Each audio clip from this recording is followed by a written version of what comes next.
Bom dia, oitavo ano. Tudo bem com vocês? Espero que sim.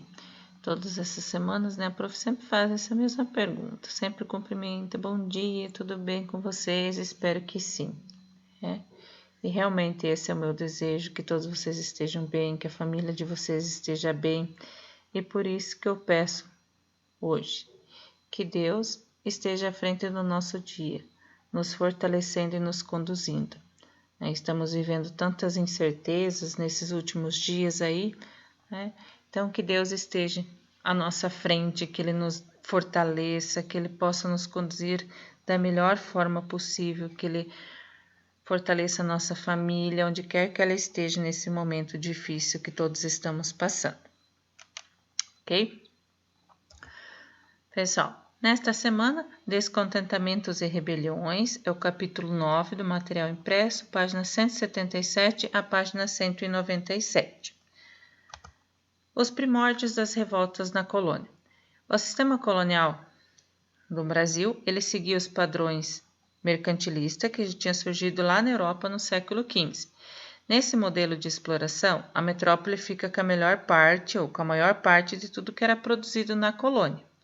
E isso vai provocar o surgimento de movimentos organizados pelas pessoas que estavam insatisfeitas com esse sistema. Você vai trabalhar um monte e tudo vai embora, Por exemplo, esses movimentos surgiram então da insatisfação da elite, das camadas mais populares.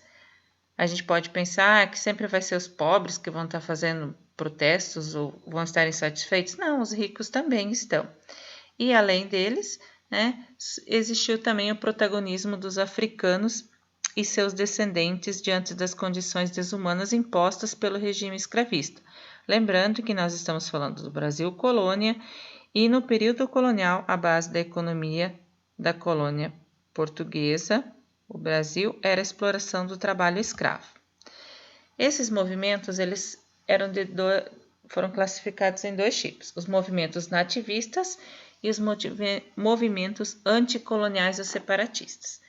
Existia uma tendência, colocando que os nativistas eram movimentos na intenção, um conjunto de ideias de tentar romper, com a cultura, com os ideais, com os sentimentos, com a valorização, da cultura europeia e se instituir uma cultura local.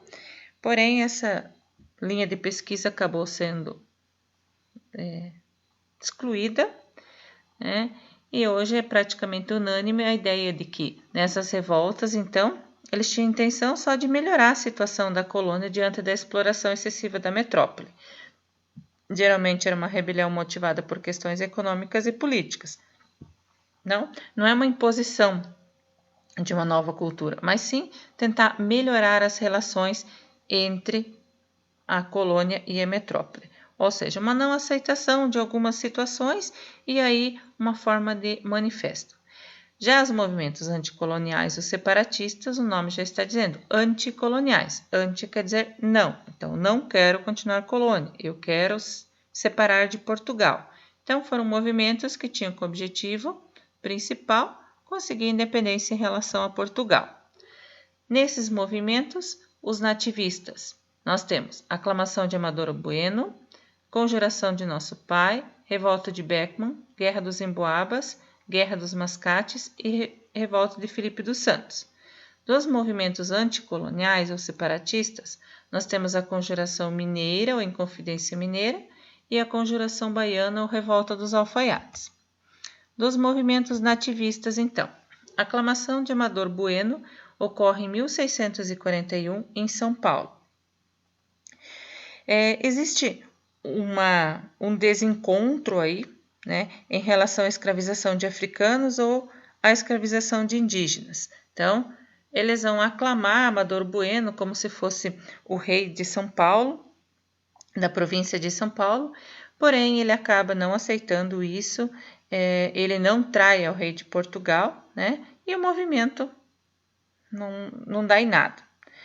A Conjuração de Nosso Pai é em 1966, aconteceu em Pernambuco, Recife e Olinda.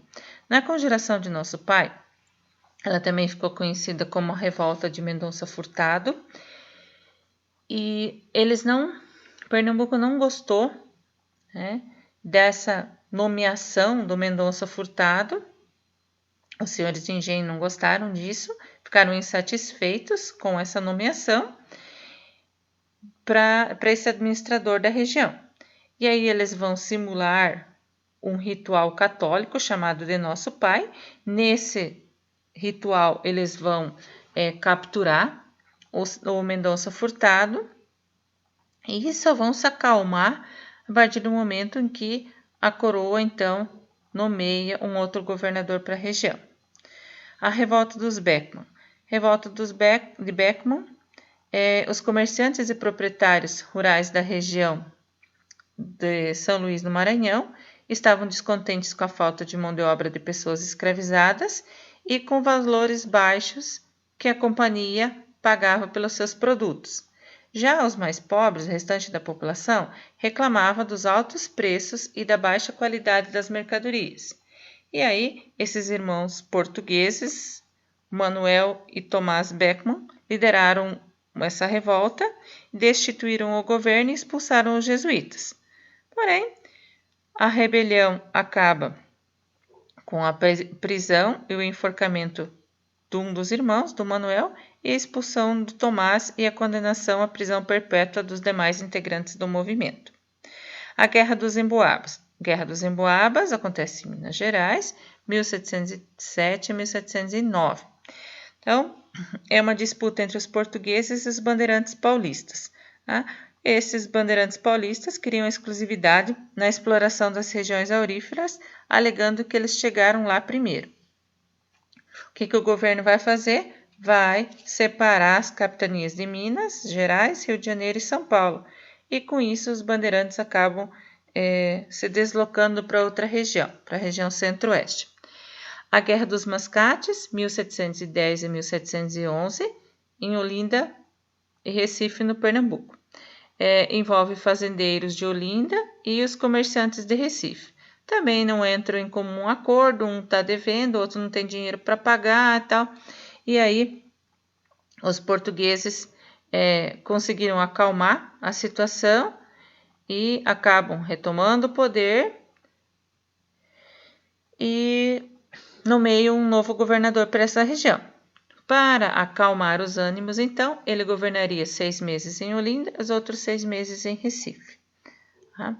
E a revolta de Felipe dos Santos é conhecida também como a revolta de Vila Rica, aconteceu em Minas Gerais, 1720, e ela é motivada por disputas econômicas, na qual se exigia a extinção das casas de fundição. As casas de fundição eram os lugares onde eles fundiam o ouro em barras para enviar para Portugal. Tá? O movimento também acaba com a prisão de revoltosos e tal, tiveram suas casas incendiadas, foram esquartejados para servir de exemplo, né, para as pessoas não continuarem com esse tipo de ação. Nos movimentos pela independência, então, vimos lá a Conjuração Mineira e a Inconfidência Mineira e a Conjuração Baiana. A Inconfidência Mineira, então, alguns vão dizer Inconfidência Mineira ou Conjuração Mineira. Conjuração Mineira seria num sentido, estaria remetendo a uma conspiração política, como se tivesse já acontecido muito antes essa conspiração, e Inconfidência seria como uma revelação de um segredo, uma infidelidade, uma traição em relação à coroa portuguesa, por exemplo. Tá? Então, conforme era o caso, vai se usar a expressão como uma conjuração, se eu quero dizer que esse movimento ele já estava sendo premeditado, digamos assim, ou eu vou dizer que é só uma inconfidência, que foi uma traição, né, ao rei. Então, conforme o teor que eu quero dar para o movimento. Essa conjuração, essa Confidência Mineira, então, ela acontece porque a coroa está regulamentando e fiscalizando cada vez mais a produção, transporte e comércio do ouro na região de Minas Gerais. O Brasil já é obrigado a mandar 1/5 para Portugal, então 20% de tudo que fosse retirado das jazidas de ouro da região tinha que ser enviada em forma de imposto para evitar os desvios, né, os descaminhos. Então, eles vão criar as casas de fundição, mas independente disso, né, sempre vai conseguir se burlar de alguma forma essa cobrança de impostos. Um dos exemplos que o livro traz é do Santo do Pau Oco, né? Eles acabavam escondendo o metal dentro de imagens feitas de madeira oca. Era uma estratégia de esconder o ouro, mandar para sua família e tal, né? Daí vem a expressão Santo do Pau Oco. Uma outra também de lavar a égua, né? Eles espalhavam por cima, né, do cavalo, de cima da égua, pelos pelos dela, digamos assim, o ouro, e aí quando chegava em casa, deitava uma lona, alguma coisa embaixo e dava um banho na égua. Então, lavava a égua, significa o quê? Você enriquecer, né? Você se dar bem. Também seria uma expressão para essa época aí, tá?